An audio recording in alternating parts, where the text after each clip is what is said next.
सो सुकृति दी को शुरू में प्यार था नहीं था, ये एक अरेंज मैरिज था। एंड जीजू की तरफ से सच कहूँ तो हल्का हल्का लाइकिंग शुरू हो चुका हो गई फर्स्ट साइट में, क्योंकि उनका जैसा बिहेवियर था वैसा देख के। बट जो भी हो, सो डेट तो ऐसा हो गया। एंड इधर ही से इन लोग का रोज़ बात करना, रोज़ मैसेज, पूरा रात को बैठ के टेक्सटिंग पूरा स्टार्ट हो चुका था। एंड फुल पूरा से हो रहा था चैट, फ़ोन पे बात। एंड इन लोग का थोड़ा थोड़ा शर्माना भी कम हो गया था। फिर भी दीदी अपने पेरेंट्स के सामने नहीं बात करती थी, लेकिन इनका अब लाइन पे आ रहा था और इनको भी हल्का हल्का क्रश सारा स्टार्ट शुरू हो चुका था।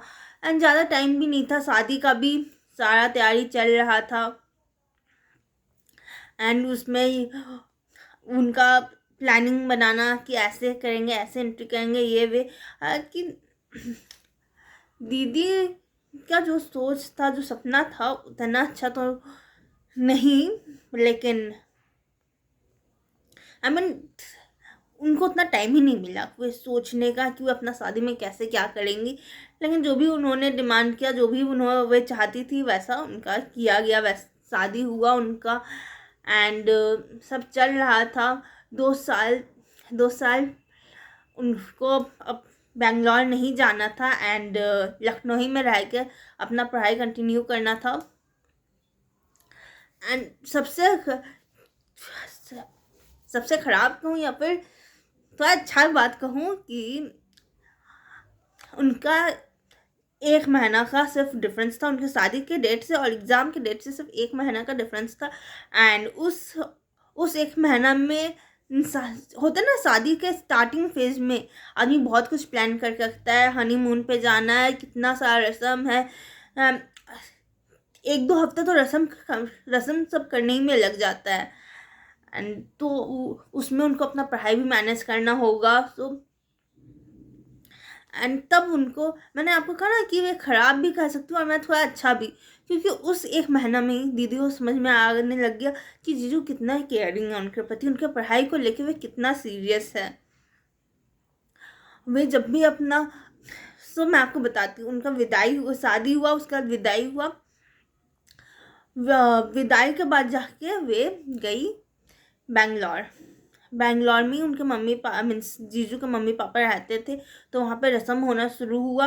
एंड उनको 1 महीना बाद एग्ज़ाम था, तो वे उनका प्लानिंग था ऐसा जीजू का कि 3 हफ्ता के बाद वे रिटर्न ले आएंगे लखनऊ में दीदी को। एंड एग्ज़ाम देगी वहाँ दीदी, एंड जीजू तो अपना रिटर्न आ जाएंगे बेंगलोर।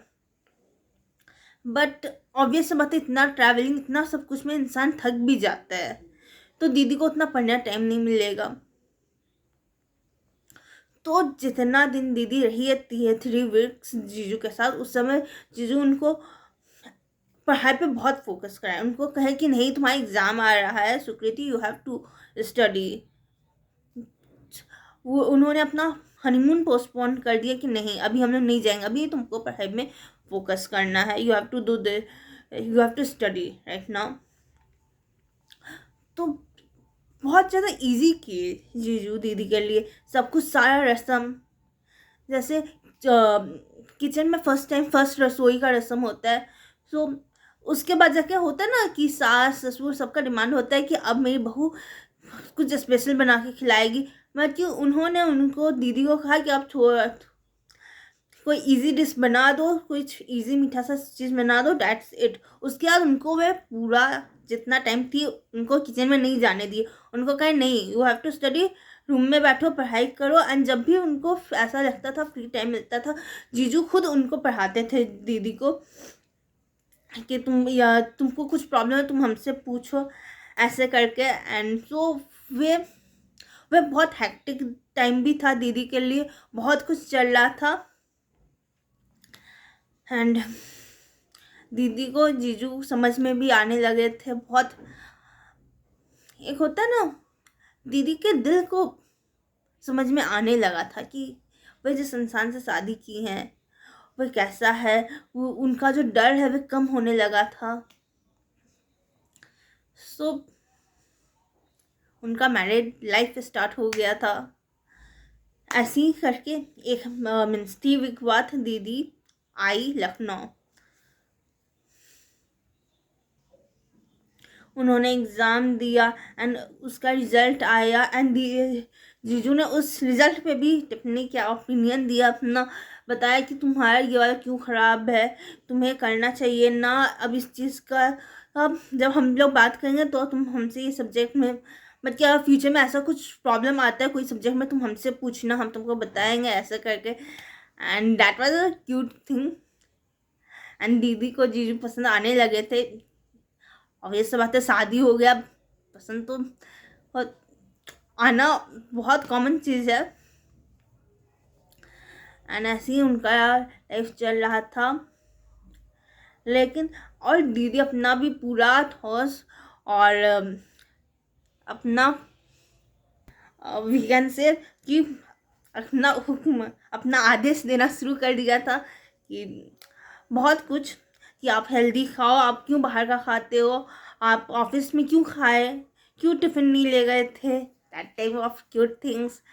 एंड देन जीजू भी बहुत कुछ ऑर्डर देने लगे थे दीदी को कि नहीं तुम अब तुम्हारा शादी हो गया, इसलिए तुम नहीं कि तुम बाहर अकेले निकल जाओगी, मम्मी पापा का परमिशन लो। एंड सो ऐसे बहुत बहुत कुछ हो रहे थे उन लोग में। एंड देन उनका फर्स्ट फाइट हुआ। एंड फर्स्ट फाइट इसलिए हुआ क्योंकि जो सुकृति दी के फैमिली में ना कोई एक एक्सीडेंट हुआ था, बहुत पहले की बात है, मीन्स उनके फैमिली में बहुत पहले की बात है कि उनके कोई एक्सीडेंट हुआ था। जो बाइक चला के जा रहे थे एंड हेलमेट नहीं पहने थे एंड उनका एक्सीडेंट हो गया था एंड वे मर गए थे। तो दीदी इस चीज़ को लेकर ना थोड़ी कॉन्शियस वाली लड़की थी। तो दीदी हमेशा जीजू को समझाती थी कि देखो आप हेलमेट पहन के बाहर निकला करो, बाइक चलाया करो। एंड जीजू ये बात उनका नहीं मानते थे और जीजू इस बात पे बहुत गुस्सा आता था। एंड ये तो किया उन्होंने, साथ में भी फ़ोन पे भी बात करके चलते थे, और फ़ोन पे बात करते हुए बाइक चला रहे थे। ये तो बहुत गलत चीज़ है ना। एंड दीदी इस चीज़ के जीजू से सबसे पहला झगड़ा की थी क्योंकि जीजू का एक्सीडेंट हो गया था। थोड़ी चोट आया था, ज़्यादा चोट नहीं आया था, बस खरोच आया था। लेकिन दीदी को जब पूरा बात पता लगा कि उन्होंने हेलमेट नहीं पहना था एंड वे फ़ोन पे बात करते, एंड सबसे बड़ी बात ना, वे फ़ोन पे भी दीदी से बात कर रहे थे उस वक्त। तो एंड दीदी को ये बात नहीं पता थे कि वे बाहर बाइक चला रहे हैं। वो ऐसे ही बताए थे कि वो टहल रहे हैं एंड उनसे कॉल पे बात कर रहे हैं एंड वे तो ऐसा नहीं कर रहे थे। तो दीदी बहुत नाराज़ हुई थी, बहुत गुस्सा की थी। एंड देन दीदी ने अपने प्यार का इजहार भी किया था कि तुम्हें क्या लगता है सिर्फ तुम ही हो तुम, मैं कैसे बताऊँ उनका। तो वह मेरे बेस्ट फ्रेंड ने मुझे एग्जैक्ट वर्ड्स बताया हुआ था। तो उन्होंने बहुत रोमांटिक मीन्स बहुत गुस्सा में इजहार किया था कि मैं तुमसे प्यार करती हूँ, तुम्हें मेरे बारे में कोई चिंता नहीं है, तुम ऐसे कैसे चल सकते हो।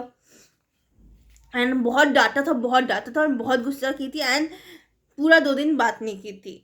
वह अपनी सास को भी जाकर कंप्लेन कर दी अपने पति के बारे में, प्रतीक जीजू के बारे में, कि देखिए मम्मी जी ऐसा ऐसा करते हैं, ये बात नहीं सुनते हैं, या ऐसे बाइक चलाते, बताइए तो। सो ऐसे करके हुआ था। एंड तो जीजू का तो उस समय दिमाग काम नहीं किया रहा था। उनको फिर दीदी को वह बनाए एंड दीदी के अंदर में बहुत गुस्सा था। वे प्रपोज तो कर ली लेकिन बहुत गुस्सा था। वह कहा कि ये मेरी बात नहीं मानते, हम ही क्यों माने। सो वे क्या की,